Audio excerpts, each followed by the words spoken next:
With concussions being as relevant as they are today, equipment such as this hockey helmet has been under the spotlight lately. Former Quinnipiac student John Kelly, a freelance screenwriter, tells us how his college experience helps give students advice in his now second media mashup. Although smartphone leads to multitasking and less intuitive conversations, it helps Dave Armstrong, senior at San Diego State, communicate with his friends and family on the East Coast. The QU women's rugby team will take on the Harvard Crimson this Saturday in an effort to promote the Austin Hill Project. Hill is a former rugby player who is currently battling cystic fibrosis. The Bobcats will honor him before taking the field and have been raising money for the project throughout events like a karaoke night. All proceeds contribute to paying Hill's medical bills. Thanks, guys. Quinnipiac baseball team has won 6 of their last 7 games, and they continued that streak against Northeastern. The Bobcats defeated Northeastern 5-1 on Wednesday at the QU baseball field to solidify their second straight victory. Vincent Guletti hit his 5th homer of the season in the bottom of the 4th. Guletti's 5th home run ties his career-high home run total in a season, and he also moved into third-way tie for 5th overall in program history with his 201st hit. The Bobcats are now 15-7 on the season and remain in second place in the MAC with an 8-4 conference record. Quinnipiac softball team split their home opener doubleheader with Holly Cross in 2 lopsided outcomes. The Bobcats took the first game 10-1, which included 5 different players recording a multi-hit game. Starting pitcher Hannah Lindsley had a great performance with only 1 earned run and 5 strikeouts, while also going 2 for 2 at the plate. The second game didn't fare too well for the Bobcats, with the Crusaders coming out on top 9-0. The Bobcats are now 9-26 on the season and will host 4 MAC conference games this weekend. QU's women's tennis team remains undefeated in MAC play after defeating Marist 5-2 on Wednesday. Jacqueline Rayner led the 5-0 Bobcats by winning 2 matches, which marks her 17th win in a row. Rachel Horton and Sydney Young also had a pair of wins as they each won their singles match and combined for a doubles victory. The Bobcats have a day off until they travel to New Jersey to take on St. Peter's on Friday. Adrian Peterson has officially been reinstated into the NFL and will face no further suspensions. Although Peterson may still want to sign with a new team before the 2015 season, he could participate in all scheduled events with the Minnesota Vikings starting Friday, April 17th. So guys, do you think the baseball team can keep up their winning ways? On Wednesday, April 8th, Quinnipiac's Communication Department held its 4th annual Media Mashup event at the Rocky Top Student Center. The event took place from 10 a.m. to 6 p.m., where students could attend a career networking event and several interactive sessions with professionals in their area of interest. Assistant Dean and Media Mashup Director Joe Catrino further explains what exactly Media Mashup entails. The idea is to bring industry professionals, faculty, students together to discuss all the different areas of what the media sort of entails. We have, people here talking about sports and journalism, social media, how to build a website, how to get that first job, how to sort of transition to that first job. We have people talking about how to make small films, local-based films. We have a Q and LA session that we're going to run. We have actually 4 alumni that are going to call in from LA. We have a media studies session, so it's an opportunity for students to kind of get context, get some information about what the industry is. Many former Quinnipiac students, like NBC media manager Ben Chafflin, kickstarted their own careers thanks to Media Mashup. It's a great networking experience.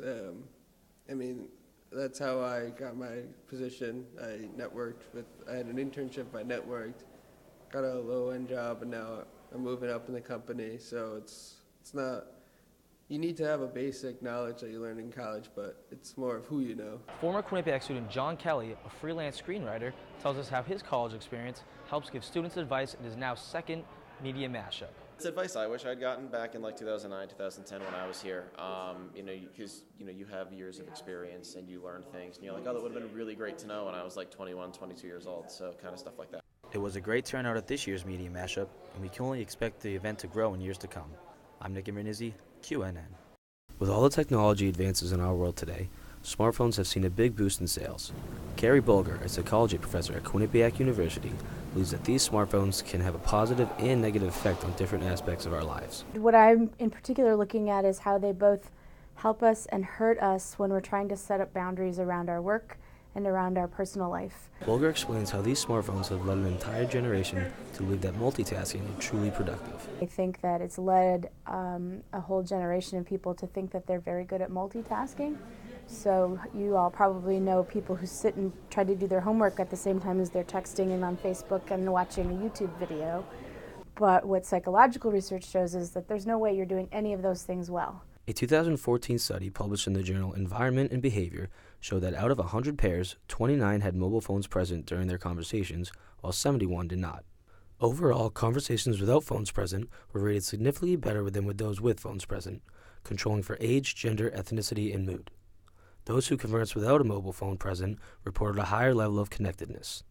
Although a smartphone leads to multitasking and less intuitive conversations, it helps Dave Armstrong, senior at San Diego State, communicate with his friends and family on the East Coast. In my particular situation, there are some benefits though. I go to school in California, so usually when you go across the country, it's kind of just like cutting off everybody you know, pre-cell phones, but now that there's 1,000 ways to talk to people, I never have to miss out on interacting with my family and knowing what my friends are doing at all times. With the continuous increase in technology advances, one can only imagine what will be added to make smartphones even more compatible with our daily lives in the future. I'm Nick Invernizzi, QNN.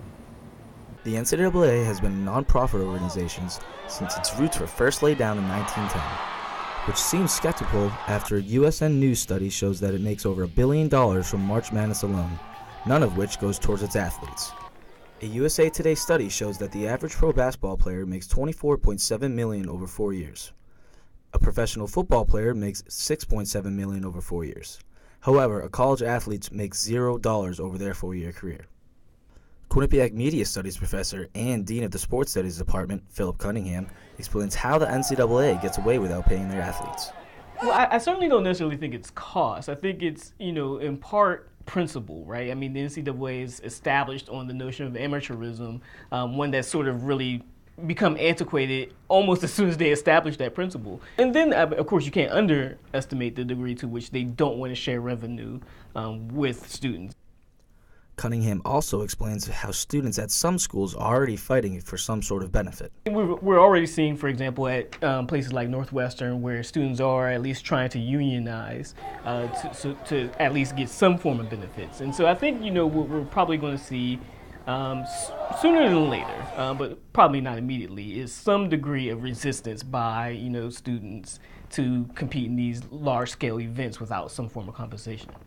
Former college athlete T.J. Fitzgerald explains how getting paid while playing golf at Pace University would have been very helpful. Yeah, I think it would be easier for an athlete to get paid, because there's a lot of expenses that go into playing college sport, especially when you're on the road.